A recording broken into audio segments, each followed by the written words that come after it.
এটা হচ্ছে জুলাই অগাস্ট গণ অভ্যুত্থান পরবর্তী সময়ে বৈষম্য বিরোধী আন্দোলনের বিভিন্ন মামলায় যেসব জামিন হয়েছে আমরা সেগুলি তথ্য পর্যালোচনা করে দেখেছি।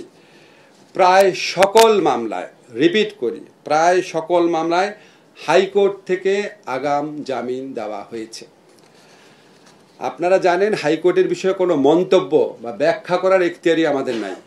হাইকোর্ট তো আর আমাদের মন্ত্রণালয়ের সাথে সংশ্লিষ্ট না। হাইকোর্ট হচ্ছে প্রধান বিচারপতি বা আপিলেট ডিভিশনের অধীনে। তো এখানে আপনার অধিকাংশ মামলা হাইকোর্ট থেকে আগাম জামিন প্রদান করা হয়েছে। আগাম জামিন প্রদান করার পর হাইকোর্টের আদেশ অনুযায়ী জামিন প্রাপ্তরা কেবল অধস্তন আদালতে বেইল বন্ড দাখিল করে। এটা লিগাল প্রসিডিউর, আপনারা জানেন। জামিন তো আর অধস্তন আদালত দেয় নাই, জামিন দেওয়া হয়েছে হাইকোর্ট থেকে অধিকাংশ মামলায়।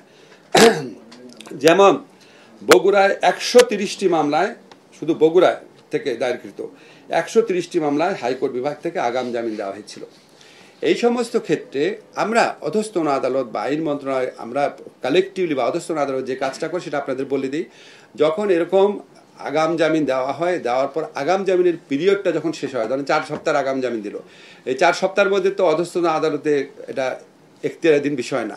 4 সপ্তাহ যখন শেষ হয় তখন পুনরায় জামিন চাইতে গেলে অধস্তন আদালত থেকে অধিকাংশ ক্ষেত্রে, অল্প কিছু ব্যতিক্রম ছাড়া অধিকাংশ ক্ষেত্রেই সেই জামিনটাকে খারিজ করে, বাতিল করে তাদেরকে জেলে প্রেরণ করা হয়েছে। তবে কিছু কিছু ক্ষেত্রে অধস্তন আদালত থেকেও জামিন দেওয়া হয়েছে। এটাও আমরা অ্যানালাইজ করে দেখেছি বিভিন্ন কমপ্লেইন আসার পর, যে ওই মামলাগুলোতে বেশিরভাগ ক্ষেত্রে যারা জামিন পেয়েছে বেশিরভাগ ক্ষেত্রেই তারা এজাহারভুক্ত আসামি না, এফআইআরে তাদের নাম নাই, সন্দিগ্ন থাকে না আপনার, অজ্ঞাতনামা বা সন্দিগ্ন আসামি হিসেবে তাদেরকে গ্রেফতার করা হয়।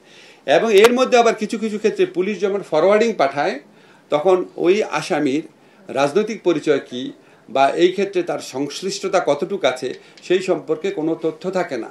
ফলে নিম্ন আদালতের এই সমস্ত ক্ষেত্রে জামিন দেওয়া ছাড়া উপায় থাকে না, সন্দিগ্ন আসামিদের জামিন দেওয়া হচ্ছে, এজাহারভুক্তদের না, এবং পুলিশ ফরওয়ার্ডিংয়ে যাদের রাজনৈতিক পরিচয় আছে তাদের ক্ষেত্রে না। তবে এরও কিছু ব্যতিক্রম আছে। যখন কিছু ব্যতিক্রম থাকে তখন আমরা যখন দেখি হত্যা মামলার আসামি বা এই ধরনের আসামিরা নিম্ন আদালত থেকে জামিন পেয়ে গেছে, আমরা সাথে সাথে উচ্চ আদালত থেকে এই জামিন বাতিল করার জন্য অ্যাটর্নি জেনারেল অফিসের মাধ্যমে আমাদের যেটুকু করণীয় অ্যাটর্নি জেনারেল অফিসকে রিকোয়েস্ট করে আমরা আপিল দায়ের করি। এবং কিছু ক্ষেত্রে দেখা গেছে নিম্ন আদালত, হাইকোর্ট থেকে জামিন পাওয়ার পরও আমরা অ্যাটর্নি জেনারেল অফিসের মাধ্যমে আপিলের ডিভিশন সেটাকে চ্যালেঞ্জ করি।